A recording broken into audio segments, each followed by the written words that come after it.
Shalom, shalom. Bienvenue encore dans ces temps d'exhortation, d'enseignement et de prédication. Alors, nous sommes dans ce que dit la Bible. Et ce soir, nous voulons parler des chrétiens serpents. Vous savez, les chrétiens qui ont une foi de serpent, les chrétiens qui ont une attitude étrange. Vous savez, il y a un genre de chrétiens, voilà, un genre de personnes qui sont là, qui montrent en fait qu'ils recherchent le Seigneur, ils recherchent les choses, enfin on va dire les bénédictions du Seigneur, mais des personnes qui ne sont pas prêtes justement à renoncer à leur vie, à faire d'abord ce que Dieu demande de faire, mais des personnes qui, on va dire, viennent auprès du Seigneur avec la ruse. Vous savez, la Bible dit que le serpent était le plus rusé dans le livre de la Genèse. Alors, nous avons des chrétiens serpents, des chrétiens rusés. Ils pensent en fait qu'ils sont plus intelligents que Dieu. Donc, ils viennent avec des calculs, croyant qu'ils peuvent tromper le Seigneur. Alors, nous allons lire la parole de Dieu dans le livre de 1 Pierre, chapitre 5, le verset 6. Voici ce que dit la parole de Dieu.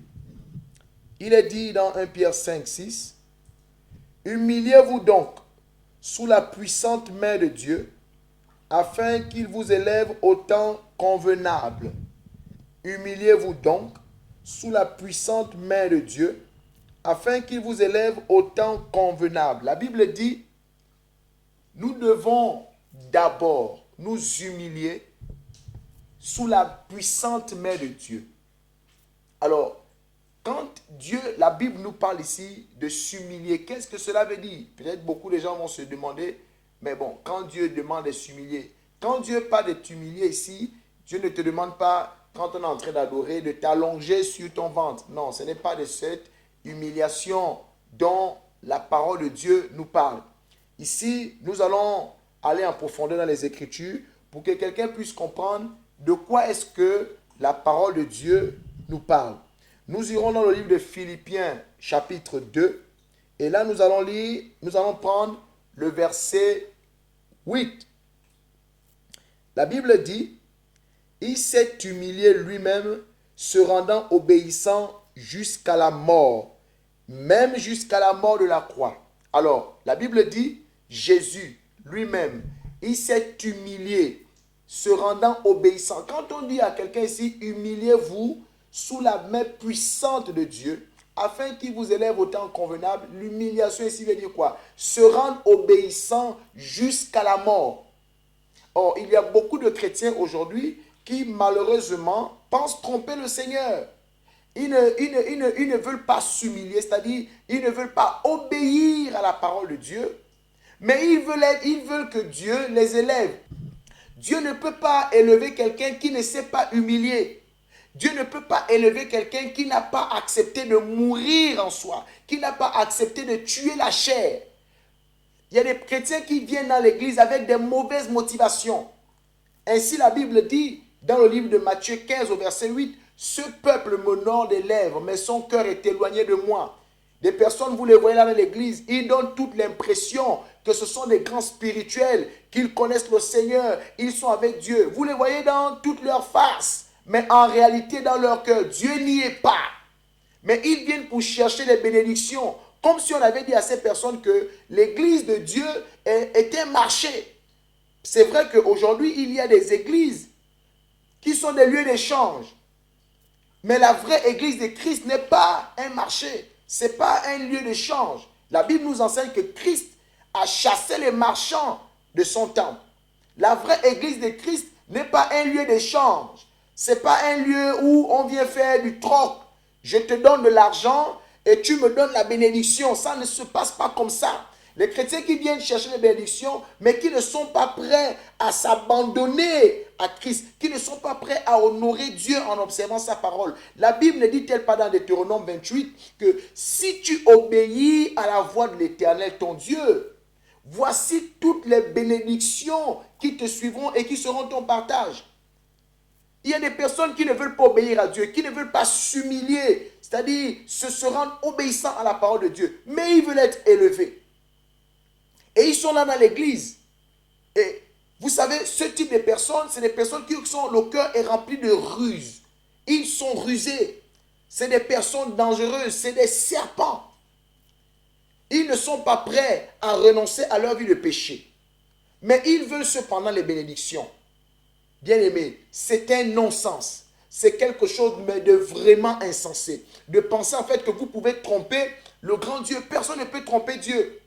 La Bible dit, Dieu résiste aux orgueilleux. C'est pourquoi vous voyez, il y a une catégorie de personnes, depuis qu'il est à l'église, il n'est pas béni. Pourquoi? Dieu connaît les motivations de ton cœur. Tout ce que tu fais là, tu honores Dieu des lèvres. Tu montres devant tout le monde que tu es avec Dieu. Mais ton cœur n'est pas avec Dieu. Et c'est pourquoi Dieu te résiste. Tu n'auras rien. Tu vas même vieillir là dans l'église, tu n'auras rien. Il y a beaucoup même, tu vas changer les assemblées. Tant que tu tombes dans une véritable assemblée où on prie le Dieu véritable, le Dieu vivant, tu ne peux pas être béni. Parce que Dieu connaît le cœur de l'homme. Vous savez, un chrétien peut se cacher devant les hommes, mais pas se cacher devant Dieu. La Bible dit, si nous nous humilions sous la puissante main du Seigneur, il nous élèvera au temps convenable. Tu veux que Dieu t'élève, il faut que tu acceptes d'abord d'être obéissant jusqu'à la mort, jusqu'à c'est-à-dire faire périr justement la chair qui est en toi. Abandonner de suivre les motivations de la chair.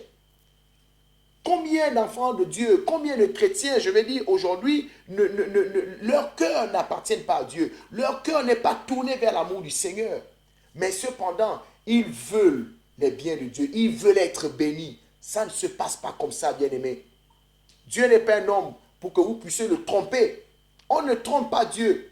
Je veux dire à quelqu'un, peut-être depuis longtemps, tu cherches la bénédiction. Tu cherches que Dieu intervienne dans ta vie. Mais pose-toi la question de savoir, mais pourquoi est-ce que depuis là je n'obtiens pas? Vérifie les motivations de ton cœur. Peut-être que la foi que tu manifestes là, quand on voit là, c'est une foi serpent. Il y a la ruse derrière. Tu es dans un péché que tu connais. Tu ne veux pas abandonner ce que Dieu te demande d'abandonner. Tu ne veux pas lâcher prise. La Bible dit, celui qui veut venir après moi, celui qui veut me suivre, il doit renoncer à lui-même. Est-ce que tu as renoncé à toi-même? Lorsque nous lisons la parole de Dieu dans Luc 9, les versets 23 et 24, Jésus a bien dit, celui qui va perdre sa vie pour moi va la gagner. Est-ce que tu as accepté de perdre ta vie pour le Seigneur? Est-ce que tu es obéissant à la parole de Dieu? Est-ce que tu marches selon les principes que Dieu t'enseigne? Est-ce que tu es prêt à renoncer à ce que ta chair aime pour suivre ce que Dieu te demande de faire? Mais cependant, tu veux être élevé. Dieu dit non. Si tu veux être élevé, il faut que tu acceptes de t'humilier. Il faut que tu humilies ta chair. Il faut que tu acceptes d'obéir à Dieu et de marcher sur les principes de l'esprit. Il faut que tu lèves les yeux vers les choses d'en haut et non celles qui sont en bas. Il n'y a que des personnes qui sont prêtes à faire ce que je dis, ce que la parole de Dieu nous annonce. Ce sont ces personnes-là que Dieu lève. Dieu dit, il fait grâce aux humbles. La Bible parle de celui qui est humble. Qui est humble? C'est celui qui a accepté de renoncer à sa vie charnelle, à sa vie de péché. C'est celui qui a accepté d'obéir à la parole de Dieu. Et voici, vous allez remarquer qu'il y a des personnes qui sont rapidement bénies. Je vais dire à quelqu'un, tu sais, ce n'est pas parce que tu as trop duré dans l'église que ta bénédiction sera grande. Il y a des personnes, elles ont écouté la parole, elles ont reçu la parole, elles ont accepté de renoncer à la vie, à la mauvaise vie. Et Dieu les a élevées rapidement. Il y a des personnes que Dieu élève rapidement. Dieu les bénit rapidement. Pourquoi? Leur cœur est pur. La Bible dit, j'ai lu la parole de Dieu dans Hébreux 10, le verset 22. La Bible dit, approchons-nous avec un cœur sincère, dans la plénitude de la foi, les cœurs purifiés d'une mauvaise conscience, le corps lavé d'une eau pure. Combien de personnes s'approchent de Christ, viennent à l'église, ils ne sont pas sincères. Ils ne sont pas prêts d'abandonner la mauvaise vie dans laquelle ils sont, les mauvaises motivations, la rancune, le congossa, le péché, la désobéissance en général. Mais ces personnes-là veulent voir la gloire de Dieu. Bien-aimé, ce n'est pas la gloire de Dieu que tu verras. C'est la gloire du diable qui viendra sur ta vie. Et la Bible dit que c'est la bénédiction de l'Éternel seul qui enrichit. Elle ne se fait suivre d'aucun chagrin. Mais par contre, la bénédiction du diable, tu verras que Dieu, le diable, il te donne avec la main droite. Il récupère avec la main gauche. C'est pourquoi nous constatons qu'il y a beaucoup de chrétiens qui marchent dans la confusion. Alors que la Bible dit, tous ceux qui sont en Christ ne seront point confus. Mais la confusion accompagne beaucoup. Pourquoi? Parce que tu as reçu une bénédiction, mais après la bénédiction est devenue un tourment pour ta vie. Cette bénédiction-là n'a pas duré. Tu es revenu à la confusion. Pourquoi? Parce que tu n'as pas reçu ça de Dieu. Tu n'as pas accepté de t'humilier. Tu n'as pas accepté d'obéir à Dieu quand tu es venu à lui. Est-ce que tu es venu avec un cœur sincère lorsqu'on t'a prêché la parole? Est-ce que tu as accepté de renoncer au péché? Est-ce que tu as accepté de renoncer à la mauvaise vie? Est-ce que tu as accepté de renoncer à la rancune, au Congo, ça, à toutes ces choses que Dieu déplore? Mais tu veux que Dieu t'élève. Non, il faut que tu t'humilies. Dieu élève les humbles. Or, l'humilité ici veut dire simplement être obéissant à Dieu jusqu'à ce que même si la mort venait, que tu sois capable justement de dire, je serai obéissant au Seigneur jusqu'à la mort. Combien de personnes viennent devant les serviteurs de Dieu, ils ne sont pas sincères. Oh, homme de Dieu, j'ai des problèmes. Homme de Dieu, je veux que vous priez pour moi. Homme de Dieu, est-ce que vraiment il y a un travail spirituel? Vous êtes devenu, je ne sais pas, c'est-à-dire les travaux spirituels. Le travail spirituel, ce n'est pas ce qui te sauve. Ce qui te sauve et ce qui amène la gloire dans ta vie, c'est parce que tu acceptes de t'humilier sous la puissante main de Dieu. C'est-à-dire tu acceptes de laisser la parole de Dieu guider ta vie. Plein de personnes viennent vers les serviteurs de Dieu, mais elles ne sont pas prêtes de renoncer au péché. Il y a des personnes qui viennent te demander de la prière parce qu'elles veulent se marier, elle est dans la fornication. C'est-à-dire que dans son esprit, elle n'a même pas accepté de se séparer de l'impudicité. Mais elle vient te demander de prier pour qu'elle se marie. Mais ça ne marche pas comme ça. Les motivations de ton cœur, Dieu voit les motivations de ton cœur. Vous savez, la Bible dit, Anne a longtemps prié. Anne priait, mais les premières motivations de Anne, c'était lesquelles? Les motivations de Anne, c'était d'aller faire la concurrence avec sa coépouse, avec sa rivale. Anne demandait l'enfant à Dieu pour faire la concurrence à sa rivale. Mais vous savez, Dieu n'exauce pas de telles prières. Et Anne est restée longtemps sans exaucement. Mais quand Anne, la Bible dit, a prié selon la volonté de Dieu, parce qu'à cette période, Dieu avait besoin d'un serviteur qui allait remplacer Élie. Et c'est à ce moment que Anne a été exaucée. Je vais dire à quelqu'un, tu te plains, tu te demandes, à quand mon élévation? Ton élévation viendra quand tu vas accepter de t'humilier. Quand tu vas accepter de marcher selon la parole de Dieu, quand tu vas laisser la parole de Dieu diriger ta vie, quand tu vas renoncer au péché, quand ton cœur en entier appartiendra à Dieu. La Bible dit, tu aimeras le Seigneur ton Dieu de tout ton cœur, de toute ton âme et de toute ta pensée. Arrête d'être un serpent, bien aimé. Arrête de marcher avec la ruse. Le serpent peut tromper Ève, le serpent peut tromper Adam, le serpent peut tromper l'homme, mais le serpent ne peut pas tromper Dieu. C'est Dieu qui bénit. Vous savez, il y a beaucoup qui également pensent en fait que quand vous êtes devant les serviteurs de Dieu et vous vous dites que vous avez affaire à des hommes, non. Tu vois l'homme, mais l'homme que tu vois, il est investi de la présence de Dieu. L'Esprit de Dieu habite en lui. C'est pourquoi dans le livre des Actes 5, la Bible nous parle de l'histoire de Ananias. Pierre va dire, Ananias, ce n'est pas à des hommes que tu as menti, mais à Dieu. Et Ananias est mort. Pourquoi? Ananias est venu avec la ruse. Il avait vendu le champ, mais il n'avait pas donné tout l'argent. Il avait gardé une partie. Et il s'est dit que comme j'ai donné l'argent à Pierre, je suis devant Pierre, j'ai donné une partie, bon, il n'y a pas de problème. Mais Pierre va lui dire, Ananias, ce que tu as fait là, ce n'est pas des hommes que tu as fait cela, mais ça lui. Ananias est mort. Beaucoup de chrétiens aujourd'hui vivent dans cette malédiction, dans des blocages. Ton blocage vient parce que tu n'as pas accepté de donner ton cœur à Dieu. Ton blocage vient et ton élévation tarde parce que tu caches un péché. Ton cœur n'appartient, tu as de mauvaises motivations. Tu veux que Dieu te donne le travail pour aller faire le malin au quartier. Tu veux que Dieu te donne le travail pour aller jouer les pachas au quartier pour montrer aux gens que Dieu t'a élevé. Dieu ne va pas t'élever. Si les motivations qui animent ton cœur ne sont pas celles de Dieu, tu ne seras pas béni, tu ne seras pas élevé et tu ne seras même pas sauvé. C'est pourquoi donne ton cœur en entier au Seigneur. Cesse d'être un serpent. Vous savez, la nature du serpent, c'est un trompeur. Et tout à l'heure, quand je commençais la vidéo, je disais, ici, il s'agit des chrétiens serpents.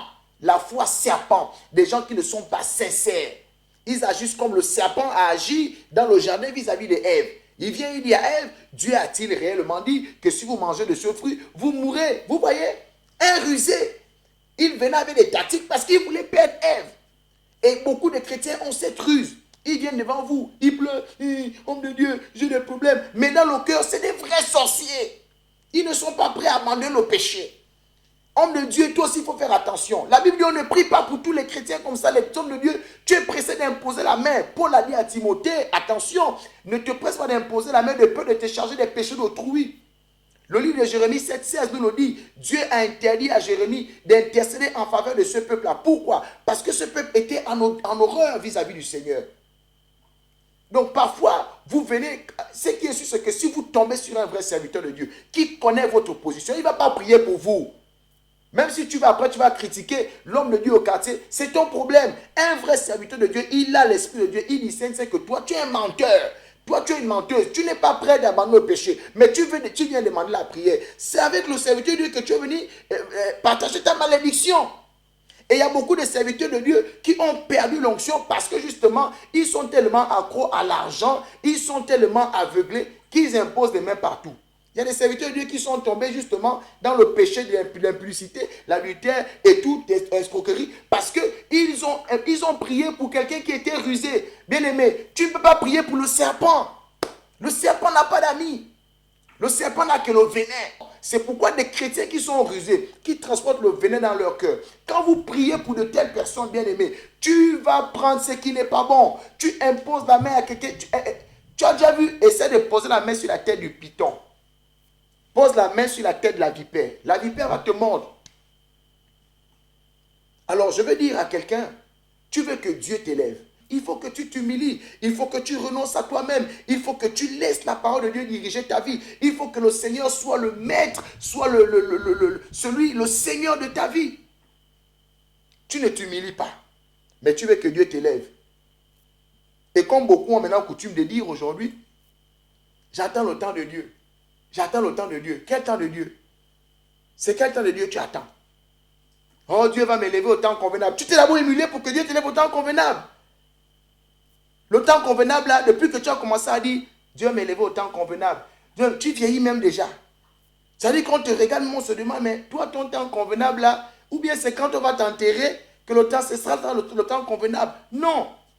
Pourquoi? Parce que les motivations de ton cœur ne sont pas authentiques. Tu n'étais pas approché de Dieu avec un cœur sincère. Nous devons nous approcher, comme la Bible dit, dans le livre d'Hébreux 10, 22. Approchons-nous avec un cœur sincère. Les cœurs purifiés d'une mauvaise conscience, dans la plénitude de la foi. Tu viens devant le Seigneur, tu viens devant un serviteur de Dieu, un ambassadeur de Christ. Mais dans ton cœur, tu n'as pas résolu. Tu n'as pas résolu de laisser ce que tu connais. Mais tu veux quand même que Dieu te visite. Non, tu veux quand même que Dieu t'élève. Dieu ne lève pas les orgueilleux. Dieu ne lève pas les rusés. Dieu ne lève pas les serpents. Les serpents, on écrase la tête. Le serpent, on l'écrase. Donc, tant que tu marches comme un serpent, tu serais écrasé. C'est pourquoi après, on va dans l'église. Quelqu'un, tu étais venu, tu n'étais pas sorcier. Mais comme tu as vu que Dieu a commencé à te résister, devant tes yeux, Dieu a commencé à bénir, à élever certaines personnes. Tu vois le Seigneur bénir les personnes, bénir les personnes, bénir les personnes, bénir les personnes. Tu commences à devenir aigri. Tu commences à te demander, Seigneur, attends mon élévation. Ton élévation viendra quand tu vas accepter de t'humilier. Ton élévation viendra quand tu vas accepter de renoncer justement à cette vie que Dieu déplore en toi. Ton élévation viendra quand tu vas accepter de laisser la chair mourir. C'est là où Dieu va t'élever. Parce que la même Bible nous dit, toujours dans Philippiens 2, le verset 9. La Bible dit, on va lire le verset 8 et 9. Il s'est humilié lui-même, se rendant obéissant jusqu'à la mort, même jusqu'à la mort de la croix. C'est pourquoi aussi Dieu l'a souverainement élevé et lui a donné le nom au-dessus de tout nom, afin qu'au nom de Jésus, tout genou fléchisse dans les cieux et sur la terre, et que toute langue confesse que Jésus-Christ est Seigneur à la gloire du Père. C'est quand Jésus s'est humilié, il a accepté de mourir, de mettre sa chair à la croix, de crucifier sa chair. Bien aimé, la Bible dit, Dieu l'a souverainement élevé. Est-ce que tu as accepté de crucifier ta chair? Est-ce que tu as accepté de t'humilier au point où tu crucifies la chair? Parce que la Bible dit, le disciple n'est pas plus grand que le maître. Nous marchons à la suite de Jésus. Nous devons faire comme Jésus a fait. Est-ce que tu as accepté de crucifier ta chair pour que Dieu t'élève? Est-ce que tu as accepté de t'humilier en te rendant obéissant jusqu'à ce que ta chair soit crucifiée pour que Dieu, au temps convenable, t'élève? Non. Mais toi, tu veux que Dieu t'élève. Non. Le vrai Dieu ne va pas t'élever. C'est le diable qui va te donner ce qu'on appelle une fausse bénédiction pour te confondre, pour que dans la suite du temps, les gens constatent que, oh, mais voici la sœur qui avait ceci, voici le frère, mais qu'est-ce qui se passe? Mais c'est la confusion qu'il y a dans ta vie. Pourquoi? Parce que les motivations de ton cœur. La Bible dit, ce peuple m'honore des lèvres et son cœur est loin de moi, est éloigné de moi. Beaucoup de chrétiens aujourd'hui font semblant. On montre qu'on est chrétien, on montre qu'on aime Dieu, mais quand on regarde, il y a quelque chose qui ne va pas. Il y a quelque chose qui ne va pas.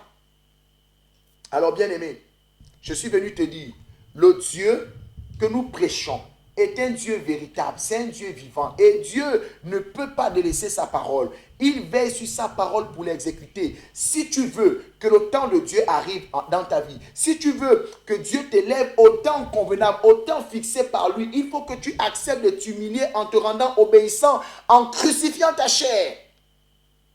En faisant en sorte que dans ton cœur, les motivations soient les motivations de Dieu. Parce que celui qui accepte de mourir en lui, celui qui accepte de crucifier sa chair, celui qui accepte de donner son cœur à Dieu, voici celui que Dieu élève.